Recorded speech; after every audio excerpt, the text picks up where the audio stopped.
Terpisah bak bumi dan langit di klasemen BRI Liga 1, Madura United PD taklukkan Persebaya. Pelatih Madura United, Paulo Menezes, tak gentar walau harus menghadapi pemuncak klasemen Persebaya Surabaya dalam lanjutan BRI Liga 1 2024-2025. Posisi kedua tim memang bak bumi dan langit, saat tetangganya berada di puncak teratas, Madura United justru terbenam di papan bawah. Hingga pekan ke-11, klub berjulukan Laskar Sape Kerap tersebut belum keluar dari zona degradasi, mereka terjebak di peringkat 17 dengan raihan 6 poin. Kami tahu Persebaya adalah tim teratas di klasemen, mereka adalah tim bagus. Tetapi saya katakan kepada pemain, kita bukan pemain yang berbeda dengan mereka. Persebaya sama seperti lawan yang kami hadapi di AFC League Cup, tim terbaik dari Mongolia dan Kamboja. Kami tim terburuk di liga, jadi kami harus lebih fokus, lebih termotivasi dan memiliki ambisi lebih serta menjadi sangat kompetitif di kandang melawan tim bagus seperti Persebaya, ucap pelatih Madura United itu. Deretan 4 rekrutan terbaik Persebaya musim ini, punya peran besar bawa Green Force puncaki klasemen Liga 1.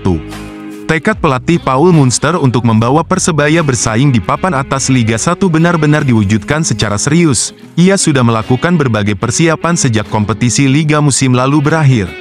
Selain berupaya meningkatkan performa para pemain lama, Munster juga mendatangkan sejumlah pemain baru agar bisa memperkuat Persebaya.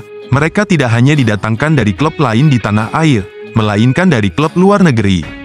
Salah satu kunci kesuksesan adalah perekrutan pemain.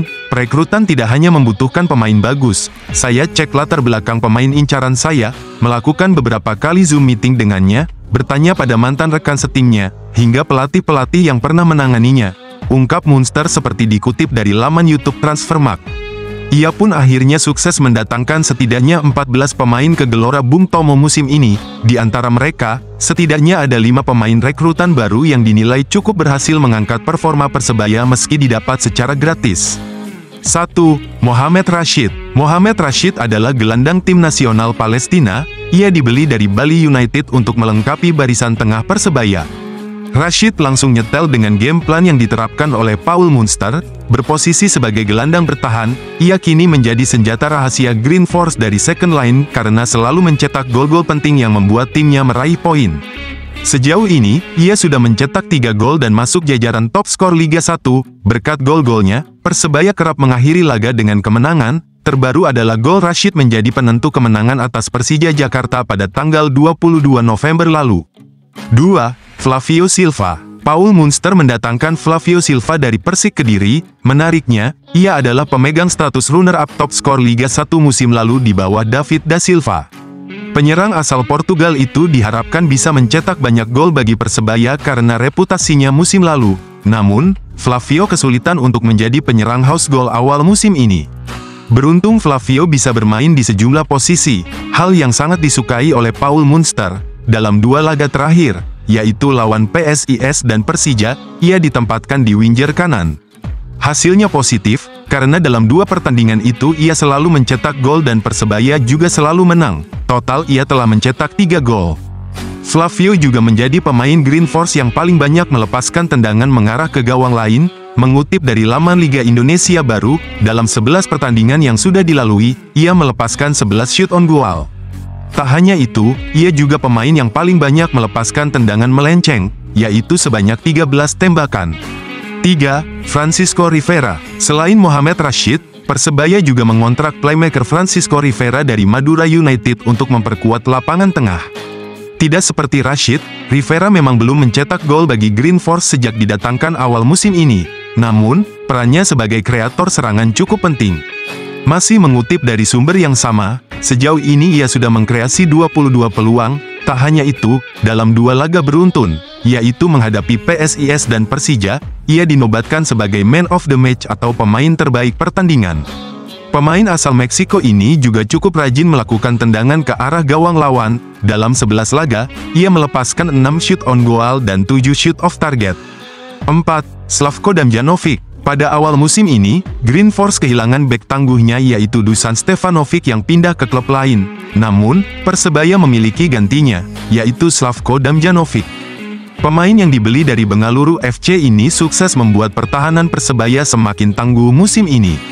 Dalam 11 pertandingan yang sudah dijalani, Slavko sukses menjadikan Green Force sebagai salah satu tim yang paling sedikit kebobolan musim ini, yaitu hanya 6 gol. Ia juga turut membantu tim asuhan Paul Munster ini mencetak clean sheet sebanyak 6 pertandingan dari 11 laga.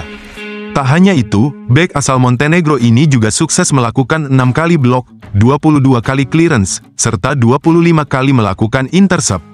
Meskipun demikian, penampilan gemilang 4 rekrutan baru tersebut juga tidak lepas dari peran para pemain lama. Koleksi kartu pemain Persebaya Surabaya jelang lawan Arema FC, siapa berpotensi absen? Persebaya Surabaya menghadapi laga berat selama bulan Desember tahun 2024. Pasalnya, tim berjuluk Bajul Ijo itu akan menghadapi 3 kali laga derby Jatim, yaitu melawan Madura United, Arema FC dan Persik Kediri. Laga melawan Arema FC tentu menjadi pertandingan yang dinantikan melihat histori serta rivalitas antara kedua tim. Sebelum melawan Arema FC, Persebaya terlebih dahulu harus bertandang ke markas Madura United di Stadion Gelora Bangkalan, Madura pada Senin, tanggal 3 Desember tahun 2024 mendatang. Sejumlah catatan harus diberikan oleh Paul Munster. Catatan ini tentu saja terkait disiplin para pemain di atas lapangan. Sejauh ini, hanya Mikael Tata yang memiliki koleksi 3 kartu kuning, sehingga tambahan 1 kartu kuning akan membuatnya absen melawan Arema FC. Namun Tata sendiri kemungkinan besar akan absen pada laga melawan Madura United. Ini karena pemain berusia 20 tahun itu sedang menjalani pemusatan latihan bersama Timnas Indonesia jelang ASEAN Cup 2024. Selebihnya, tak ada lagi pemain Persebaya Surabaya yang terancam absen karena akumulasi kartu kuning. Meski begitu bukan berarti pemain Persebaya bisa bermain gegabah. Ini karena masih ada kemungkinan kartu merah yang bisa saja didapatkan pada laga melawan Madura United, sehingga membuat mereka harus absen pada laga krusial melawan Arema FC. Nasib apes orbitan Jajang Nurjaman, melegenda di Persebaya Surabaya, problematik di Semen Padang. Dilansir tribunwow.com, nasib tak mengenakan tengah dialami kiper orbitan Jajang Nurjaman saat melatih Persebaya Surabaya, Miswar Saputra. Kejelihan Jajang Nurjaman mendatangkan Miswar Saputra ke Persebaya Surabaya, padahal sebelumnya tak memiliki nama besar jadi sebab. Saat itu, Jajang Nurjaman berhasil mengangkat karir Miswar Saputra yang didatangkan dari Persiraja Banda Aceh ke Persebaya Surabaya. Tak perlu waktu lama bagi Miswar Saputra, di akhir musim 2017-2018, ia sukses memberikan gelar bergengsi Liga 2 untuk Persebaya Surabaya. Sekaligus sukses mempromosikan Persebaya Surabaya kembali ke Liga 1, meski saat itu, namanya sudah tak dilatih lagi oleh Jajang Nurjaman. 3 musim dihabiskan Miswar Saputra bersama Persebaya Surabaya, sebelum akhirnya, pertanggal 5 Januari tahun 2020, namanya melalang buana ke beberapa tim di Liga 1. Sayangnya hingga kini, nama Miswar Saputra tak sementereng saat masih berkostum Persebaya Surabaya. Paling apes dan tak mengenakan kala dirinya memperkuat Semen Padang belum lama ini. Didatangkan Semen Padang pertanggal 1 Juli tahun 2024 dari Persik Kediri, Miswar Saputra justru terus alami kemerosotan. Di mana, penjaga gawang kelahiran PD Aceh itu tak kunjung mendapatkan menit bermainnya. Boro-boro menit bermain, Miswar Saputra juga tak mendapatkan gajinya tanpa sebab. Kabar itu ia unggah langsung melalui akun Instagram story-nya, @miswarsaputra, Jumat, tanggal 29 November tahun 2024. Dengan adanya hal itu, kans Miswar Saputra angkat kaki dari Semen Padang terbuka lebar pada paruh musim nanti.